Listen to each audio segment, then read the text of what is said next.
L'image du jour, c'est la révélation des deux équipes qui disputeront un match le 8 avril 2022. Voilà l'équipe des Patriotes et les socialo-communistes. Ah ça va être un beau match.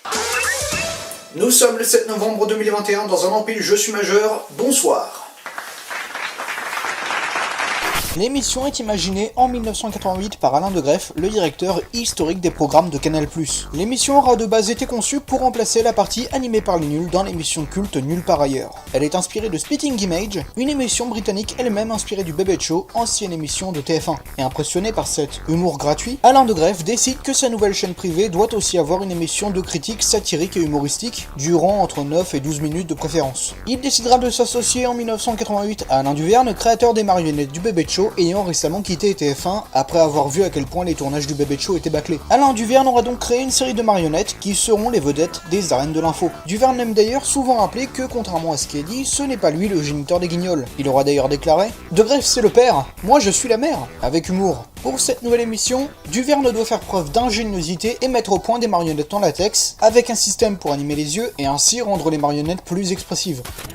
Au départ, une vingtaine de marionnettes avaient été fabriquées pour l'émission qui en compte aujourd'hui plus de 300. En moyenne, 15 marionnettes sont appelées pour chaque émission, même si ça peut dépasser la centaine pour le tournage des fictions. À peu près 30 marionnettistes travaillent en intermittence pour l'émission. Les marionnettes sont donc réalisées à la demande des auteurs. Alain Duverne contacte alors Bruno Marty, dessinateur spécialisé dans la caricature, pour l'informer des futures personnalités à caricaturer. La conception et la réparation des marionnettes est assurée par 4 permanents, sous l'égide d'Alain Duverne. La fabrication d'une marionnette prend environ un mois et est assez coûteuse. La matrice coûte 6 000 € et le tirage coûte 2 500 €. Elle comporte plusieurs étapes. À partir d'archives photos, une caricature de la personnalité est réalisée par Bruno Marty. Alain Duverne a besoin de 2 croquis, un de face, l'autre de profil. Contrairement aux caricatures de presse, l'expression des visages doit être assez neutre pour laisser passer un maximum d'émotions selon les situations. Une sculpture en terre du modèle est fabriquée, elle sert ensuite à la création d'un moule associé. De la mousse de latex est ensuite coulée dans le moule, puis elle est cuite à 100 degrés durant 3 heures. Les yeux, les cils et les cheveux sont ajoutés et la marionnette est peinte. Elle subit le lavage, l'essorage et le séchage pour aider à l'adhérence de la peinture, et ainsi les traces des joints des moules sont masquées.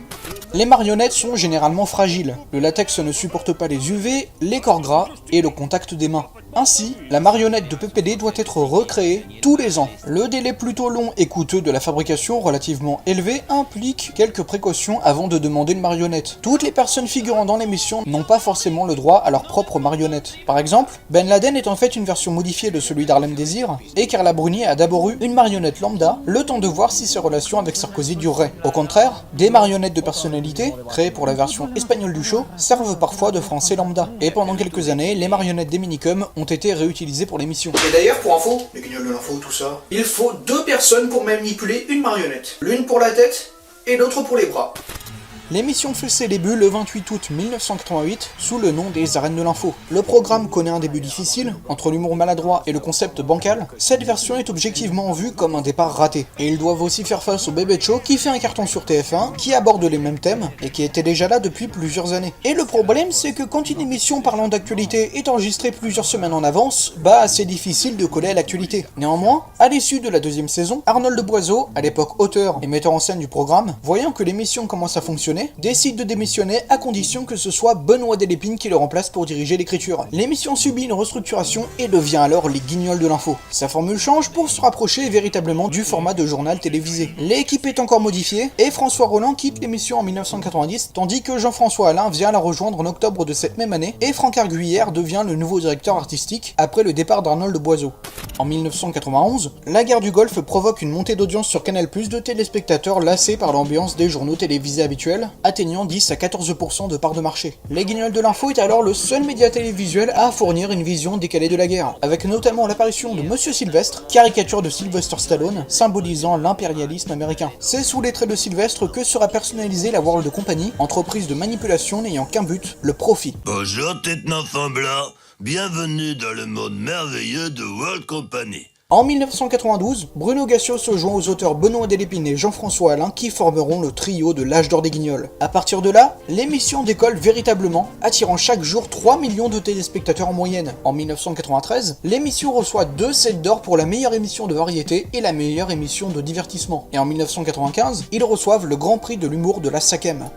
Chaque matin, l'équipe des auteurs passe au radar la presse quotidienne et en tire 4 à 5 informations. Ces informations servent ensuite à construire l'émission du jour. Ça permet aux gens de tout de suite comprendre à quel sujet l'équipe fait référence, sans devoir trop s'embêter à remettre les faits dans leur contexte. En début d'après-midi, vers 13-14h, une première ébauche de l'émission est proposée et est affinée jusqu'à 17h. Dans le même délai, les ateliers, qui occupent 80% de l'immeuble, reçoivent les consignes et commencent à préparer les marionnettes. Les maquilleuses, elles s'occupent de préparer les marionnettes au niveau de la coiffure et des vêtements, comme par exemple s'il faut repeindre ou juste poudrer le vieux latex. L'équipe dispose d'une grande collection d'accessoires de différentes tailles et près de 380 cartons sont empilés dans les ateliers, chacun cachant une tête. Par semaine, environ 5 costumes sont achetés et les habits des guignols sont coupés au niveau des coudes pour permettre la manipulation. De 17h à 19h55, dans le studio 104 de la Plaine Saint-Denis, les marionnettistes et les imitateurs reçoivent les textes et commencent à répéter. Au total, 3 répétitions sont faites. Il arrive quelquefois que des changements d'accessoires ou de décors se fassent à la dernière minute, ou plus rarement, des modifications de texte, comme suite au limogeage de Pierre Lescure où le JT a été changé à la dernière minute. Mais ça, j'en reparle plus tard. À 19h55, l'émission commence à être tournée, en direct donc. Les scènes de l'émission sont réalisées dans un studio de 3000 m², et 300 personnes dont 30 marionnettistes sont employés. Un budget de 15 millions d'euros par saison est alloué au tournage des sketchs, salaires et charges comprises. En clair, la forme de l'émission reprend celle des journaux télévisés. La présentation et les entretiens se font en direct, alors que les reportages sont préenregistrés. Les reportages et fictions, elles, sont tournés comme de vrais courts-métrages, avec décors, montages et effets spéciaux. Pour ce qui est de la diffusion, elle est effectuée pendant la tranche horaire claire de Canal+,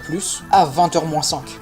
La rédaction des Guignols a souvent été accusée, et à raison, d'avoir provoqué l'élection de Jacques Chirac, et donc, par extension, d'avoir fait une forme de propagande. Mais la vérité, c'est que la rédaction des Guignols, majoritairement à gauche, détestait Édouard Balladur. Il était à l'époque le favori des sondages, et était donné gagnant contre tous les candidats. En clair, TF1 a mis Balladur en valeur, et ce dernier se sentait tout bonnement invincible. Puis bon, comme on le sait, Bouygues a autant besoin de l'État que l'État a besoin de Bouygues. Benoît Delépine se sera même expliqué sur l'affaire. Je cite. On détestait Balladur. Il était d'une prétention hallucinante avec un côté aristo qui faisait penser à l'époque giscardienne. Les Guignols ont sans doute participé à le déstabiliser. Cela dit, il s'est surtout déstabilisé tout seul. Chirac, lui, avait ce côté un peu loser sympa. Il s'était fait discret pendant quelques années et bénéficiait de l'image d'un homme neuf.